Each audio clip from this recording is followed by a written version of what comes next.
पिछले 2 क्लास में हम लोग हिस्ट्री का चैप्टर 1 का लेसन 1 और 2 जो था वो कवर कर चुके हैं। जैसे कुछ टॉपिक आप देख लो, पैक्ट बिटवीन नेशन फ्रेडरिक सॉरियो वाला, lesson 1 French revolution and the idea of nation, lesson 2 the making of nationalism in Europe. ये 3 पॉइंट या टॉपिक आप पढ़ चुके हो।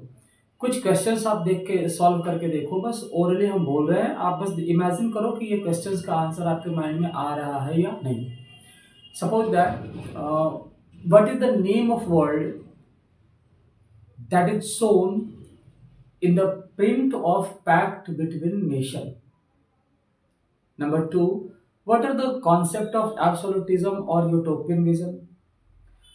What countries are first in the line of long chain of people in print the pact between nation? What was the mission of French revolutionaries?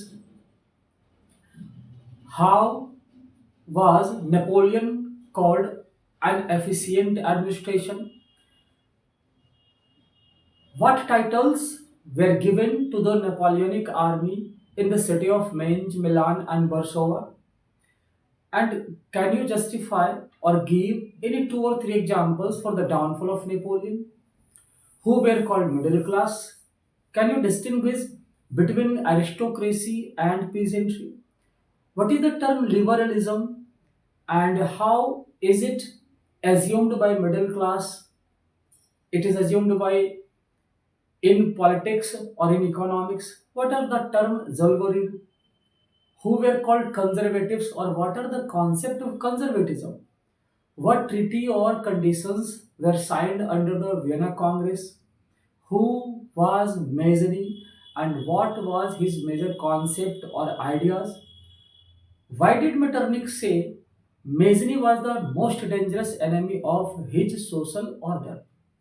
तो ये जो भी क्वेश्चंस आप अभी सुन रहे थे, अगर आपने इसको ध्यान से सुना तो आपका बहुत सारा, अगर अच्छा लेसन आप देखें वीडियो तो आप इसको आराम से बता सकते हो आंसर। और अगर आप नहीं बता पा रहे हो तो कमेंट करो, उसका आंसर हम बताएंगे या तो अगले वीडियो में या फिर कमेंट में हम आंसर दे देंगे। ठीक है, तो आज हम शुरू करते हैं लेसन 3, नेशनलिज्म इन यूरोप का लेसन 3।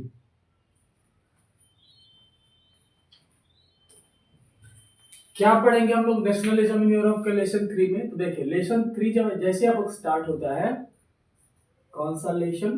लेसन 3 जैसे स्टार्ट हो रहा है ना, तो यहाँ पे पहले नाम पर फोकस कीजिए। इसका नाम क्या है? The age of revolution. क्या नाम है बाबू? The age of revolution. कब से कब के बीच का? 1830 टू 1848। तो पहले नाम को जरा क्लियर करें, क्या बोल रहा है? रिवॉल्यूशन का एक एज यानी टाइमिंग, कब से कब के बीच का? 30 टू 48 के बीच का टाइमिंग। अब इस 30 से 48 के बीच के टाइमिंग में क्या हो रहा है? रिवॉल्यूशन हो रहा है। तो पहले एक समराइज करते हैं कि इस पूरे लेसन में कितने टॉपिक बन सकते हैं, उन टॉपिक्स को पहले देखते हैं। देखिए सबसे पहला टॉपिक जो आपका यहाँ पे बनेगा वो है जुलाई रिवॉल्यूशन। आप सुनते जाइए और समझते जाइए। ये फ्रांस में 1830 में हुआ था, जिसके बारे में हम लोग पढ़ने वाले हैं अभी। Second topic, Greek war of independence. Greek war of independence, ये आप देखोगे इस रिवॉल्यूशन के वजह से ग्रीक एक इंडिपेंडेंस नेशन बना। कैसे बना उस कॉन्सेप्ट को देखेंगे। नेक्स्ट है रोमांटिक इमेजिनेशन। अब ये रोमांटिक इमेजिनेशन क्या होता है, ये कैसे लोगों में एक्सपैंड किया गया, ये देखेंगे। इसी रोमांटिक इमेजिनेशन से रिलेटेड एक टॉपिक है केस ऑफ पोलैंड। ठीक है, इसी में आ जाएगा छोटा सा कहानी ग्रिम ब्रदर्स का। ग्रिम ब्रदर्स का, अब ये कौन है, इन्होंने क्या किया, पढ़ेंगे इस टॉपिक में। केस ऑफ पोलैंड के बाद आप पढ़ोगे hunger, hardship, second hunger, hardship and popular revolt. ठीक है, अब इसमें पढ़ोगे कि यूरोप का 1830s के टाइम में यूरोप में हंगर, हार्डशिप क्यों था और उसकी वजह से क्या रिवॉल्ट हुए। एक रिवॉल्ट का एग्जांपल आएगा रिवॉल्यूशन ऑफ रिवॉल्यूशन ऑफ 1848, वो फिर से फ्रांस में, जिसके पीछे का एक कारण मिलेगा, इंसिडेंट एक समझेंगे हम थोड़ा सा। इंसिडेंट एक गांव का, गांव कौन सा है, सिलेशिया, इंसिडेंट ऑफ सिलेशिया। 9 है रिवॉल्यूशन ऑफ लिबरल्स, यानी जब फ्रांस पूरी तरीके से बन गया एक रिपब्लिकन कंट्री फिर से स्ट्रगल करते हुए, तो दूसरे कंट्री पे क्या असर पड़ा। फिर हम लोग पढ़ेंगे फ्रैंकफर्ट पार्लियामेंट। ये फ्रैंकफर्ट पार्लियामेंट क्या था, किसने ऑर्गेनाइज किया, क्यों किया। उसके बाद रोल ऑफ वुमेन, पूरे यूरोपियन रिवॉल्यूशन में नेशनलिज्म में वुमेन का क्या रोल है। एंड लास्ट में हम लोग पढ़ेंगे इफेक्ट के रूप में, इफेक्ट ऑफ फ्रैंकफर्ट पार्लियामेंट। ये फ्रैंकफर्ट पार्लियामेंट का क्या इफेक्ट पड़ रहा है। तो आप जो यहाँ पे देख रहे हो, कितना लेसन है, आप एक बार वापस से देख लो, कुछ छूट भी गया होगा शायद। तो यहाँ पे हम क्या देख रहे हैं कि टोटल लेसन 3 जो है 11 पार्ट में बढ़ गया। कितना पार्ट में, 11 पार्ट में, जिसमें जुलाई रिवॉल्यूशन फ्रांस की कहानी से स्टार्ट कर रहा है। और यहाँ पे टॉपिक नंबर 6 रिवॉल्यूशन ऑफ 1848, यहाँ पे फ्रांस एक रिपब्लिकन कंट्री बनता है और इसके बाद फ्रांस की कहानी यही नहीं, ठीक है। उसके बाद फ्रांस से रिलेटेड जो दूसरी चीजें हुई पूरे यूरोप में, उसको भी ऑब्जर्व करेंगे।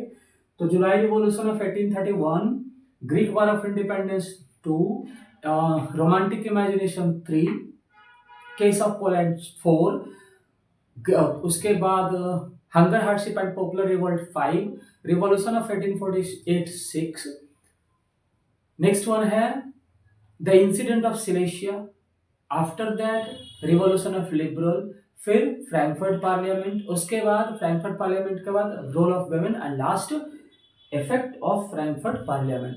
ये सारी बातें हम लोग पढ़ेंगे लेसन 3 में। और हमें लगता है कि इस चैप्टर में ज्यादातर जो बच्चे हैं ना, वो लेसन 1 से 3 के बीच में कंफ्यूज रहते हैं। इतना ज्यादा जो उलझन बना हुआ ना, खिचड़ी बना दिया है इस चैप्टर में यूरोप की कहानी को, कि बच्चा को समझ में नहीं आते कहाँ क्या है, कैसे कैसे अरेंज करें। तो ये सारा अरेंज्ड है, आप आसानी से इसको समझ जाओगे, ठीक। तो पहला टॉपिक पे चलते हैं। क्या है पहला टॉपिक, जुलाई रिवॉल्यूशन। क्या दिखा यहाँ पे, जुलाई रिवॉल्यूशन। तो भाई जुलाई रिवॉल्यूशन मतलब क्या, नाम तो ऐसे क्लियर हो रहा है कि जुलाई का कहानी है। कब की कहानी है ये, तो जुलाई 1830 का कहानी है। क्या हो रहा है फ्रांस में, एक छोटा सा चेंजेस हो रहा है। किस तरह का चेंजेस हो रहा है, तो यहाँ पे जो बॉर्बन डायनेस्टी थी, जो भी बॉर्बन डायनेस्टी यहाँ पे शासन कर रही थी, ठीक है, इस बॉर्बन डायनेस्टी को रिप्लेस कर दिया गया, यानी इसको हटा दी गई। इसको क्या किया गया, रिमूव कर दिया गया। आप कहानी को पहले थोड़ा सा पीछे जाकर समझो। जब वियना कांग्रेस हुआ 1815 में और कंजर्वेटिव्स ने मिलकर के पूरे यूरोप में कंजर्वेटिज्म को सेट कर दिया, तो वियना कांग्रेस में कंडीशन था कि फ्रांस पे बॉर्बन डायनेस्टी का शासन वापस से लगाया जाए। लगा, बॉर्बन डायनेस्टी का शासन स्टार्ट हुआ, नाम का चर्चा अब नहीं है, बट लुइस 18 वहां पे शासन करना स्टार्ट कर दिया। लेकिन 15 साल बाद, यानी 1815 के बाद 1830 में फ्रांस में कुछ चीजें हुई, ठीक है। लुइस 18 और जो हंगर हार्डशिप है ना, वो सारे इफेक्ट दे डाले जो आपके बुक में डिस्कस नहीं किया है। तो उधर काउजेस में नहीं जाते कि 1830 के रिवॉल्यूशन से पहले ऐसा कौन कौन सा घटना हुआ जो इस रिवॉल्यूशन को लीड किया। लेकिन हाँ, अगर उस सराउंडिंग्स को, उस टाइम के सराउंडिंग्स को देखते हो, 1830 के सराउंडिंग्स को देखकर आप ऑब्जर्व करोगे या आप फाइंड आउट करोगे कहीं नेट वगैरह पे, तो आपको मिल जाएगा कि 1824 से 1830 के बीच में बहुत सारी ऐसी चीजें हुई जिससे फ्रांस के लोगों को बॉर्बन डायनेस्टी फिर से डिस्टर्ब करने लगा। जिसमें एक एग्जांपल देते हैं, ये लुइस 18 वापस से ऑटोक्रेटिक बनने लगा, ठीक है। तो ये चीजें वहां के लोगों को ने क्या किया, प्रेशर बने, और सरकार पे प्रेशर बनने के बाद ड्यूक मेटरनिक, जो कि पहले आया था ना, याद है ना, ऑस्ट्रिया का चांसलर, जो इस सिस्टम को मैनेज कर रहा था, उसको लगा अब चलो इसकी जगह पे एक नया सिस्टम लेके आ जाते हैं। तो उन्होंने क्या किया, बॉर्बन डायनेस्टी को हटा दिया और इसको हटा करके फ्रांस में एक नया सिस्टम को इंट्रोड्यूस किया, जिसे आप बोल सकते हो कॉन्स्टिट्यूशनल मोनार्की, ठीक है। क्या बोल रहे हैं यहाँ पे, कॉन्स्टिट्यूशनल मोनार्की।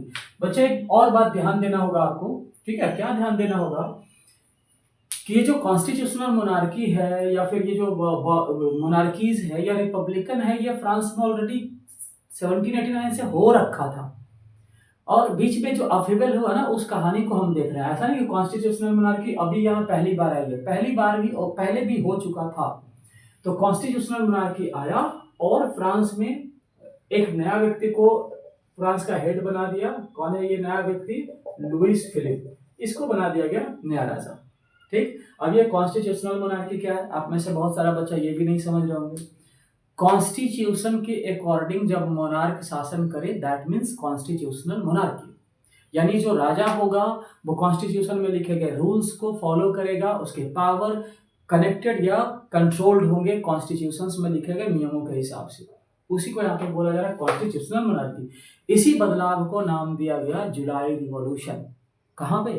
फ्रांस में, जो आपका यहाँ पे पहला छोटा सा टॉपिक बन रहा था।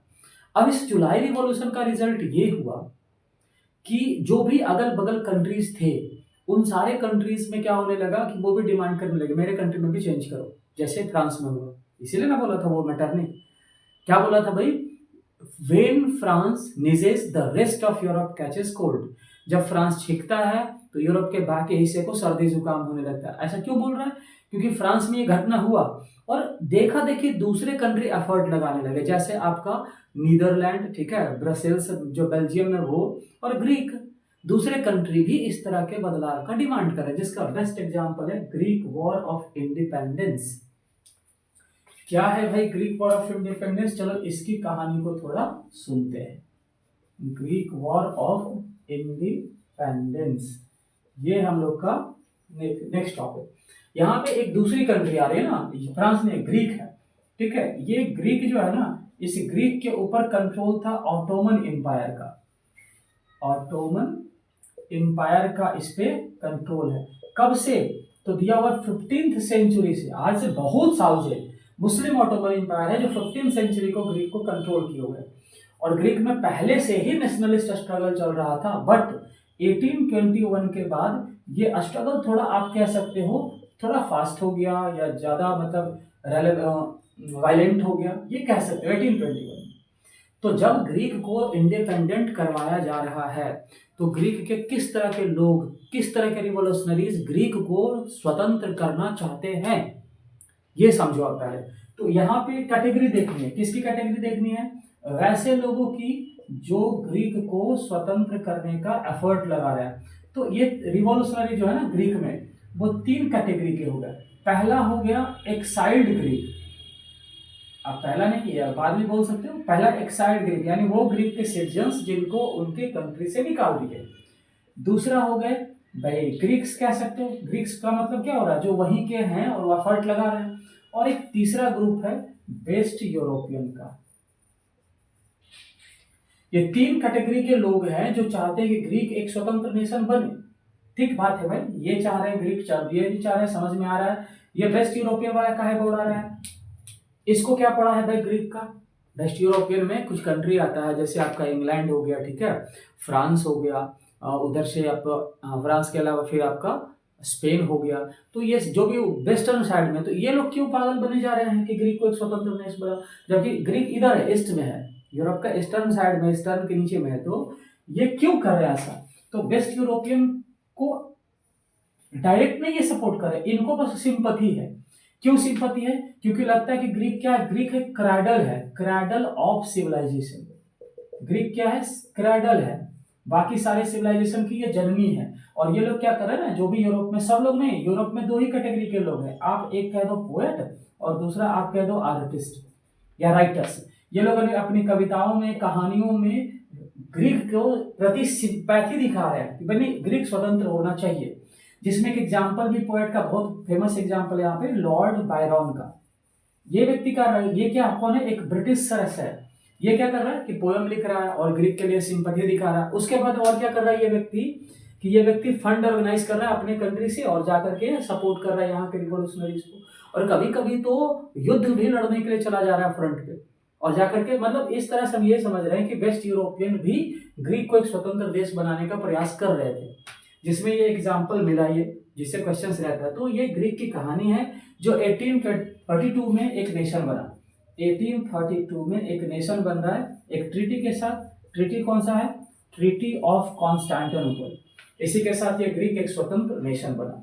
तो ये जो यहाँ पे आपको दिख रहा है जुलाई रिवॉल्यूशन ऑफ 1830 और ग्रीक वॉर ऑफ इंडिपेंडेंस, ये दोनों रेलिवेंट है, ये इसका आप इफेक्ट मान सकते हो इसमें, जिसमें कुछ नाम आया, जैसे वहां पे देख लो आप, नाम ही तो फंसाता है ये चैप्टर ऑब्जेक्टिव में। लुइस फिलिपे का यहाँ पे नाम आ रहा है, ठीक है, और कौन सा नाम आ रहा है भाई यहाँ पे, तो लॉर्ड बायरन एक पोएट का यहाँ पे नाम आया, एक जगह का नाम आया, कॉन्स्टेंटिनोपल एक जगह आया, ठीक है, बाकी सब नॉर्मल है, बाकी सब उसमें स्पेशल कुछ नहीं है।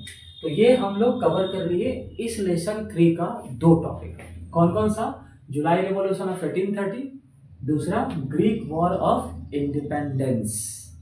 ये तीसरा टॉपिक है इस चैप्टर का। अभी इधर लिखा हुआ था ना थोड़ा देर पहले, मिटा दिया वो आप देख लो, पीछे वापस जाके देख सकते हो कितना टॉपिक है, 11 लिखा हुआ था, जिसमें थर्ड टॉपिक है रोमांटिक इमेजिनेशन।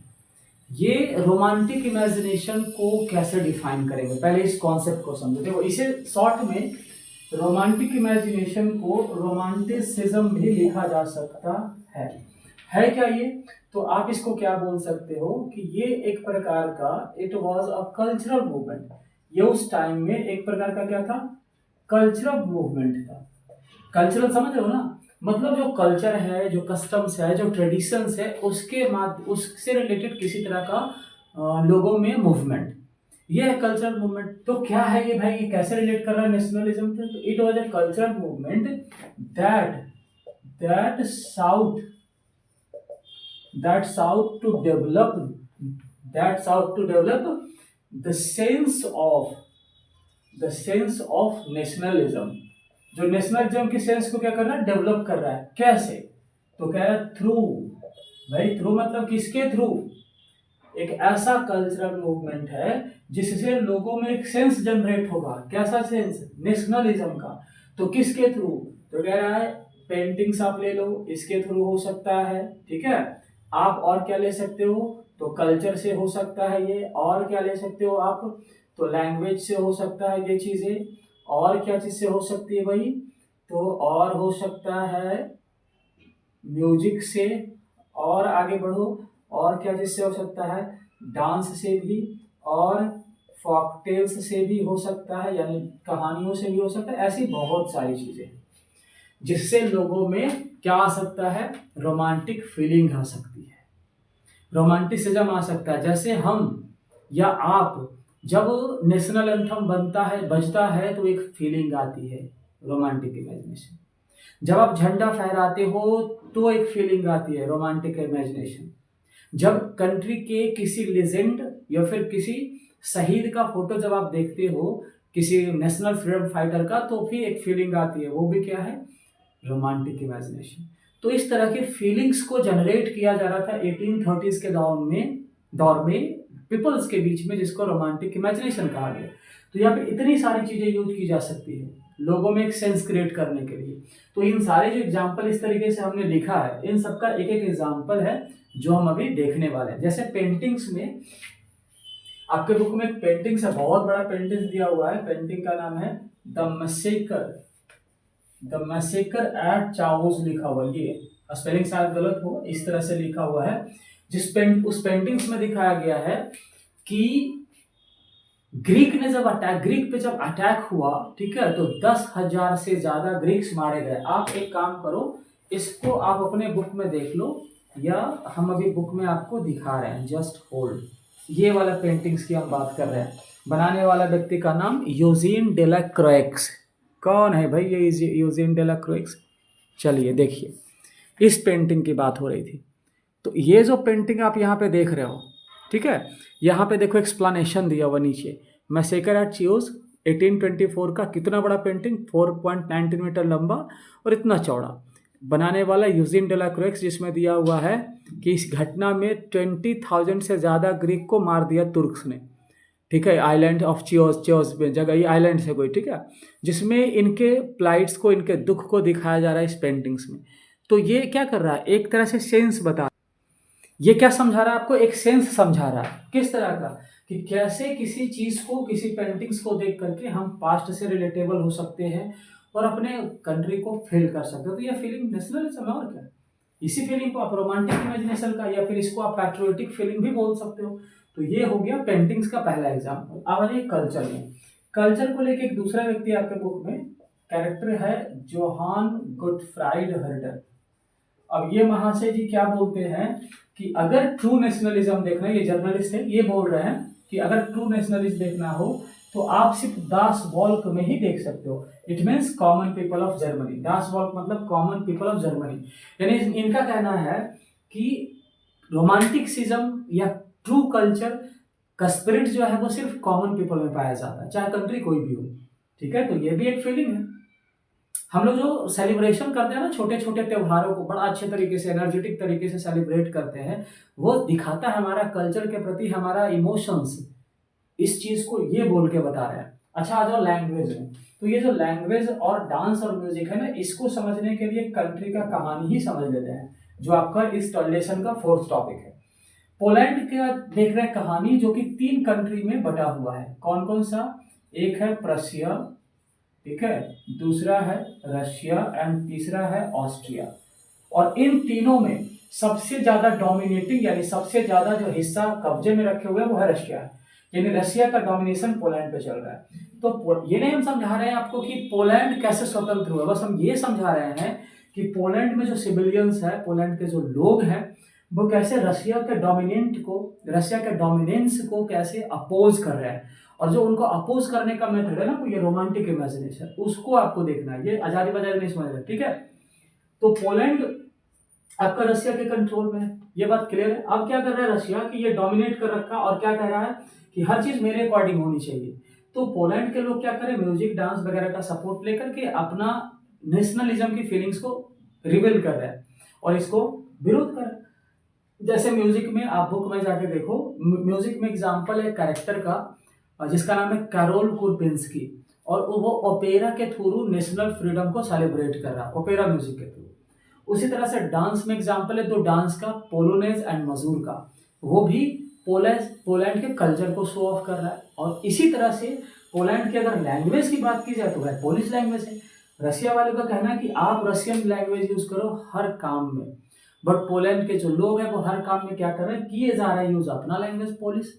चाहे वो चर्च का गैदरिंग हो, रिलीजियस इंस्ट्रक्शन हो, या फिर आपका स्कूलिंग हो, हर जगह पोलिश लैंग्वेज है। इस केस में बहुत बार रशिया की जो सरकार है वो कई पृष्ठ को पकड़ के साइबेरिया का जेल भेज दिया पनिशमेंट के तौर पे। फिर भी ये लोग अपने फीलिंग्स को इस तरीके से शेयर कर रहे हैं इस रशिया के अगेंस्ट। तो यहाँ पे पोलैंड में जो लैंग्वेज यानी पोलिश, म्यूजिक यानी वो कैरोल कुरपिंस्की वाला ओपेरा म्यूजिक, डांस यानी पोलोनेज एंड मजूर का, ये 3 एग्जाम्पल है जो दिखा रहा है कि यहाँ के लोग कैसे अपने सेंस को बोल के बता रहे हैं, कैसे उसको प्रैक्टिस करके बता रहे हैं। ठीक है, तो ये भी किसका एग्जाम्पल हो गया, आपका रोमांटिक इमेजिनेशन का। अब आते हैं फॉकटेल्स में। फॉकटेल्स में एग्जाम्पल है जर्मनी का। जर्मनी में 2 भाई है ग्रिम ब्रदर्स, जो लिखा हुआ था टॉपिक में, आगे टॉपिक में, ठीक है। इन्होंने क्या किया, 1812 में एक बुक पब्लिश किया। बुक कौन सा है, फेरी टेल्स। अब ये भाई कैसे किया, विल्हेम ग्रिम्स में कौन कौन भाई आता है, 2 भाई है, एक विल्हेम ग्रिम्स और दूसरा जैकब ग्रिम्स। ये कई साल गांव गांव में घूम घूम करके लोगों से उनकी कहानियों को सुना, लोकल कहानियों को, फॉकटेल्स को, और सुन करके उसको कंपाइल करके एक बुक पब्लिश कर दिया, फेरी टेल्स। और उन्होंने अपना ओपिनियन दिया कि भाई ये करने से लोगों में नेशनलिज्म का स्पिरिट जाग सकता है। तो वो उतना डीपली नहीं जाना है, वो बुक में है, अभी रिविजन कोर्स है, तो आप 1 शॉट पे ध्यान दो, ठीक है। तो ये हमारा टॉपिक रोमांटिक इमेजिनेशन के साथ साथ पोलैंड की भी कहानी कंप्लीट हो गई। इसके जस्ट आगे बढ़ते हैं। तो अगला टॉपिक क्या है इस सेशन में, अगला टॉपिक है hunger hardship. Hunger hardship and popular revolt, ये अगला टॉपिक है। अब ये अगला टॉपिक क्या आपकी टाइम का, ये करा टाइमिंग है 1830s है। इट मीन्स आप 1830 से 40 भी जा सकते हो और 50 भी जा सकते हो, 15 से 20 साल का टाइमिंग, जिसमें हंगर कॉमन बात था, हार्डशिप, इकोनॉमिक हार्डशिप कॉमन बात था। और जब ये किसी कंट्री में ऐसा होगा, किसी भी रीजन में, तो वहां के लोग रिवोल्ट करेंगे ही करेंगे। भाई पूरे यूरोप को संभाल के रखे हुए कंजर्वेटिव्स लोग, और अगर हार्डशिप वाला सिचुएशन आएगा तो लोग चुप थोड़ी बैठेंगे। तो पहले ये पॉइंट पकड़ना होगा कि ये हार्डशिप और हंगर कैसे आया यूरोप में। तो इसका सबसे पहला कारण माना जाता है इंक्रीजिंग ऑफ पॉपुलेशन, पॉपुलेशन का तेजी से बढ़ना। जिस बहुत तेजी से पॉपुलेशन यूरोप की 1830s में बढ़ रहे थे और उसके हिसाब से प्रोडक्शन नहीं बढ़ रहा था। तो पॉपुलेशन बढ़ेगा तो अनएम्प्लॉयमेंट कॉमन हो जाएगा, फूड शॉर्टेज कॉमन हो जाएगा, ठीक है, वेजेस गिर जाएगी। तो ये सब तो हार्डशिप के साइन है। दूसरा पॉइंट, इंडस्ट्रियल रिवॉल्यूशन हुआ तो मशीन से बनी हुई मार्केट में गुड्स आई, machine made goods. Local producer उस मशीन मेड गुड्स से कंपटीशन नहीं कर पा रहे थे, ये भी एक प्रॉब्लम हो गया, उनकी दुकानें बंद होने लगी। इसी तरह से बहुत यूरोप के बहुत सारे हिस्सों में अब भी सर्फडम चल ही रहा था। नेपोलियन के बहुत बाद की बात हो रही है, 1830 के बाद का बात हो रहा है। तो इन ये सब चीजें इंडिकेट करता है एक चीज की ओर, क्या भाई, हंगर और हार्डशिप कॉमन हो रखा था पूरे यूरोप में, लोग भाग रहे थे, माइग्रेट भी कर रहे थे। और इन्हीं सब सिचुएशन का प्रेशर बना वापस से फ्रांस में, और फ्रांस में हो गया फिर से बवाल। क्या हुआ फ्रांस में, तो देखो दिया हुआ है आगे बुक में, दिया हुआ है अगला टॉपिक हमारा रिलेट कर जा रहा है कि 1848 के टाइम में वापस पेरिस में क्या हुआ, लोग आ गए रोड पे, वापस से रोड पे आ गए और डिमांड करने लगे इस प्रॉब्लम को दूर करो। तो जो लुइस फिलिप राजा बना 1830 में, जो भी थोड़ी देर पहले बताया था, वो भाग गया, भाग के चला गया, इंग्लैंड चला गया, गद्दी छा गया, फ्रांस का गद्दी खाली हो गया। तो जैसे ही फ्रांस का राजा भागा तो वहां की जो नेशनल असेंबली थी ना, उन्होंने पावर अपने हाथों में ले ली और वापस से फ्रांस को अनाउंस कर दिया रिपब्लिक। और इस तरह से फ्रांस जहां से चला था रिवॉल्यूशन में, वहां वापस आ गया। और रिपब्लिकन अनाउंस होने के बाद फ्रांस में चेंजेस किया गया। क्या चेंजेस किया गया, 3 चेंजेस किया गया। सबसे पहले वोटिंग चेंजेस किया गया कि 21 साल से ऊपर सारे पुरुषों को वोटिंग राइट्स दी जाएगी। दूसरा, राइट टू वर्क अनाउंस किया गया, सबको वो जॉब मिलेगा। और तीसरा, पूरे कंट्री में लगाई गई वर्कशॉप। और यही हम लोग के इस लेसन का अगला टॉपिक था, रिवॉल्यूशन ऑफ 1848, जो ये घटना को कहा जा रहा है। तो ये आप इस लेसन में लगभग लास्ट में आ गए हो, ठीक है। रिवॉल्यूशन ऑफ 1848 यहाँ पे हंगर हार्डशिप भी हमने अभी देख लिया, केस ऑफ पोलैंड भी देख लिया, रोमांटिक इमेजिनेशन भी देख लिया। अब इस एज ऑफ रिवॉल्यूशन से रिलेटेड एक छोटा सा स्टोरी है सिलेसिया का, एक गांव का। अब ये सिलेसिया गांव क्या है, ऐसे ही सुन लो। सिलेसिया एक छोटा सा गांव है जिसका पब्लिकेशन एक व्यक्ति ने किया पेपर में, ठीक है, जर्नल में, जिसका नाम है विल्हेम वॉल्फ। 1845 जून 1845 की कहानी है। सिलेसिया एक छोटा सा गांव, 18,000 लोगों का, और सबके सब बेवर्स, कपड़ा बुनने वाले लोग। जब मार्केट में मजदूरी गिरी और उनको अपना मजदूरी कम लगने लगा, तो उन्होंने डिसाइड किया कि कॉन्ट्रैक्टर से बोलेंगे कि मजदूरी बढ़ाओ। तो बेवर्स का एक ग्रुप कॉन्ट्रैक्टर से भाई परमिशन लेने गया, जहां भी बोल रहे थे अपने स्टेट में, उनके पास गया कि भाई आप मजदूरी बढ़ा दो। कॉन्ट्रैक्टर ने मना कर दिया। तो सारे के सारे बेवर्स ने क्या किया, उनके घरों पर अटैक कर दिया, कॉन्ट्रैक्टर के घरों पे, उनके घर का अनाज लूट लिया, दरवाजे तोड़ दिए, जो भी कीमती चीजें सब तोड़ फोड़ दिया। सारे डर के मारे कॉन्ट्रैक्टर भाग गए। और 24 आवर में उन्होंने आर्मी लेके आई और क्या किया, इस पूरे बेवर्स के भीड़ पे फायरिंग करवा दी, जिसमें 11 बेवर्स मारे गए। इस घटना को द इंसिडेंट ऑफ सिलेसिया कहा जाता है, या सिलेसिया इंसिडेंट। तो ये एक पॉइंट बना फ्रांस में रिवॉल्यूशन का, 1848 के रिवॉल्यूशन का। तो फ्रांस की कहानी यहाँ कंप्लीट हो जाती है। अब फ्रांस की कहानी का इफेक्ट यूरोप के दूसरे हिस्से पे भी पड़ रहा था, उसको अब देखने वाले हैं एज ऑफ रिवॉल्यूशन के रूप में। Revolution of liberals. पहले इस टॉपिक को समझो। रिवॉल्यूशन फ्रांस में हो रहा है, ठीक है, फ्रांस में हुआ था अभी 1848 वाला, अभी थोड़ी देर पहले वही बता रहे थे हम आपको। बट इस रिवॉल्यूशन का असर सिर्फ फ्रांस तक सीमित नहीं था, ये दूसरे हिस्से में भी पहुंच रहे थे, जैसे आपका पोलैंड हो गया, ठीक है, बेल्जियम हो गया, इसके अलावा जर्मनी हो गया। तो वहाँ के जो मिडिल क्लास थे, उन देशों के जो मिडिल क्लास थे, वो भी चाहते थे कि जो रिवॉल्यूशन फ्रांस में हुआ है वैसा ही रिवॉल्यूशन और बदलाव हमारे देशों में भी हो। यानी वहाँ के जो मिडिल क्लास है, जिनको यहाँ पे लिबरल्स कहा जा रहा है, वो भी चाहते थे कि उनके कंट्री में रिवॉल्यूशन हो और बदलाव हो। या तो रिवॉल्यूशन करो या तो बदलाव कर दो, जो पीपल्स के चाहिए। तो ये लोग डिमांड कर रहे थे, इसलिए इसको एज ऑफ रिवॉल्यूशन बोल रहा है। जिन लोगों का डिमांड था एक गवर्नमेंट का, ये कह रहे थे क्या कि हमें एक गवर्नमेंट प्रोवाइड करो, एक ऐसी गवर्नमेंट होनी चाहिए या फिर एक ऐसा नेशन बनना चाहिए जिसमें जो 3 प्रिंसिपल पे काम करे। कौन कौन सा? सबसे पहले भाई यहाँ पे कॉन्स्टिट्यूशंस होनी चाहिए, ठीक है। दूसरा क्या होना चाहिए? फ्रीडम ऑफ प्रेस, प्रेस को स्वतंत्रता होनी चाहिए। और तीसरा क्या होनी चाहिए? तो तीसरा है एसोसिएशन बनाने की आजादी होनी चाहिए। ऐसा कंट्री हो, ऐसा नेशन बनाए जिसमें ये 3 चीजें आप दो। और उसके बाद अगर आप गवर्नमेंट बनाते हो तो वो पार्लियामेंटरी हो। इस तरह का डिमांड आपका यूरोप के दूसरे हिस्से में चलने लगा। इसी को आप एज ऑफ रिवॉल्यूशन कह सकते हो। और इसी कॉन्सेप्ट का एक एग्जांपल है ये फ्रैंकफर्ट पार्लियामेंट, इसका ये एग्जांपल है, ठीक है। तो फ्रैंकफर्ट पार्लियामेंट की जो कहानी है ना, ये कहाँ पे हो रही है? ये कहानी हो रहा है आपका जर्मन जर्मन कॉन्फेडरेशन जो है ना, वहां पे हो रहा है। यानी यहाँ के जो लिबरल मिडिल क्लास वाले लोग हैं, वो चाह रहे हैं क्या कि जर्मनी एक नेशन बने और इसका खुद का एक नेशनल असेंबली हो। जर्मनी के मिडिल क्लास वाले चाह रहे हैं कि हमारा खुद का एक असेंबली हो। तो सारे के सारे लोग इकट्ठा हुए, पूरे जर्मन कॉन्फेडरेशन से बहुत सारे रिप्रेजेंटेटिव को चुना गया, उनको एक जगह भेजा गया। कितने लोगों को चुना गया? 831 पीपल को चुना गया, रिप्रेजेंटेटिव्स को। और ये सारे के सारे लोग 18 मई 1848 को इकट्ठा हुए। कहाँ पे? एक शहर है, कौन सा शहर? फ्रैंकफर्ट सिटी, इस शहर का नाम है, ठीक है, इसी के नाम पे फ्रैंकफर्ट पार्लियामेंट है। और जो जगह चुना गया वो जगह था सेंट पॉल चर्च। यहाँ पे सब लोग इकट्ठा हुए ये डिसाइड करने के लिए कि जर्मनी का अपना कॉन्स्टिट्यूशन होना चाहिए, जर्मनी का खुद का नेशनल असेंबली होना चाहिए। और ये जब मीटिंग लगा रहे थे तो इन्होंने इनवाइट किया कैरेक्टर को जो इनको लीड कर सके, प्रशिया का राजा फ्रेडरिक विल्हेम फोर्थ को। बट वो क्या किया, वो आया और वो अपोज कर दिया और आर्मी को लेके आया कंजर्वेटिव्स वाला, और इस पूरे मीटिंग को भंग कर दिया। तो इस घटना को फ्रैंकफर्ट पार्लियामेंट का नाम दिया गया, जिसमें एफर्ट दिख रहा है, मिडिल क्लास वाले लोगों का एफर्ट दिख रहा है कि वो भी जर्मनी को फ्रांस की तरह एक स्वतंत्र या रिपब्लिकन कंट्री में परिवर्तित करना चाह रहा है, ठीक है। तो ये फ्रैंकफर्ट पार्लियामेंट फेल होने का सबसे बड़ा कारण वो फ्रेडरिक विल्हेम फोर्थ का आना और इरोड कर देना। इसके अलावा कहा जा रहा है कि इस पूरे मीटिंग में लोअर अलाइट्स को, यानी लेबर क्लास और पीजेंट्स के लिए जगह नहीं थी, वेमेन को एंट्री नहीं था। और वेमेन जब आए भी ना तो उनको दर्शक के रूप में छोड़ दिया गया। कैसे दर्शक के रूप में छोड़ा गया? आप फ्रैंकफर्ट पार्लियामेंट का फोटो अपने अपने बुक में देख सकते हो, कहाँ पे ये टॉपिक है।